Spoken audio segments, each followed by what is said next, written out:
Hey everybody, Aaron here. Welcome back to another anime review. Today we look at episode 9 of Nanbaka. So I was deciding and debating kind of what I would do with this. Where would I do an actual review today? Would I be serious about it? And you know what? I actually am going to be serious about it today. So no, this is not a pre-recorded review. This is not me, making a goofy statement or anything like that. I'm actually going to talk about this episode because it wasn't per se, I want to say really goofy. And I think because it wasn't that goofy, I kind of want to talk about this episode in general and just discuss some of the stuff that we talked about, or the episode talks about, I should say. So what we have here essentially is we see Jyugo in a very interesting situation where they've bound him to many chains, of course.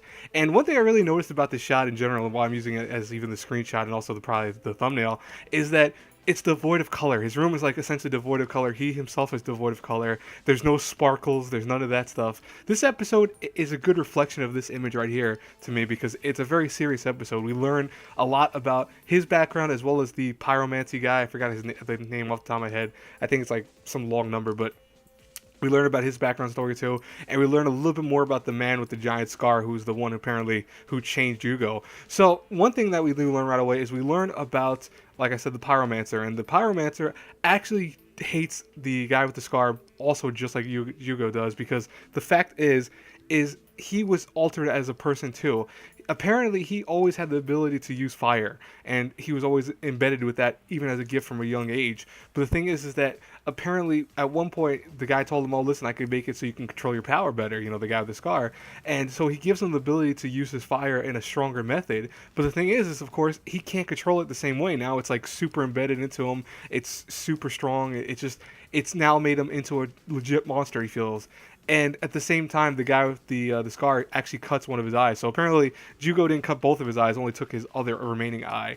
Now, what's interesting about this whole thing, though, is that we learn that apparently the man with the scar has a lot of technology that's way more advanced than any other technology that humans have. So I'm wondering if maybe he's like some kind of extraterrestrial being of some sort, or maybe just very scientific, has some extreme powers. I'm very curious about that now because it's very interesting he made that statement that he has like all these abilities and he's so much more stronger than them.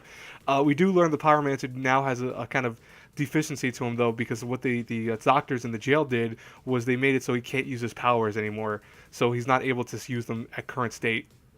And that's how he ends his conversation essentially with Jyugo. Like Jugo's left like going, wait, is that's it? And then Hajime is watching over Jyugo and getting kind of pissed off that Jyugo has no response to it. And we learn more about Jyugo now that in senses of he has become a person in general over his life not wanting anything. He doesn't have greed, which is something that every person on Earth has. We all have greed of some sort. We want this or that. And you might not have extreme amounts of greed. You might not want everything in terms of material items or stuff like that, but you do desire things. Apparently Jyugo does not have that. He doesn't want anything. And that's one thing that he loves about his friends. They all have something they want. You have Nico who loves anime, you have Uno who loves gambling and women, you have Rock who loves food and stuff like that. They all have desires, and Jyugo doesn't understand that, because even when he escapes from prison, he does that just because he wants to. He doesn't actually, feel like that's a necessary thing for him to do. He just does it because it's just there. It lets him avoid the situation at hand. So Hajime says, hey, listen, you won the tournament technically, so, your whole cell won the tournament, so I can give you something, but you have to decide what you want, like now. And, he gets pissed off at him, but Jyugo finally realizes that, hey, you know what? I want to get a chance. He wants to have a chance to be something. And he goes, okay. So he gives him back his number badge, and he tells him, okay, put it on, and, things won't be the same around us anymore, but you can go back to the cell, you can go back to your friends and all that. So, of course, that's how the episode climaxes, where he goes back to that. Now, I think, while we didn't have any comedy this episode, it still was a very interesting episode that I think explored a deeper and darker side of Nanbaka that we've been seeing a little bit here and there, especially with the fighting and the last tournament and stuff like that. But this episode really did a good job of it, and I think, you know what?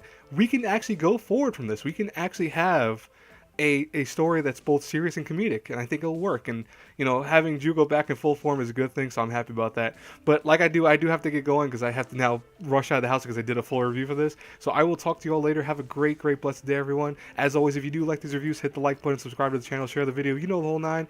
Have a good one, everyone. Bye bye.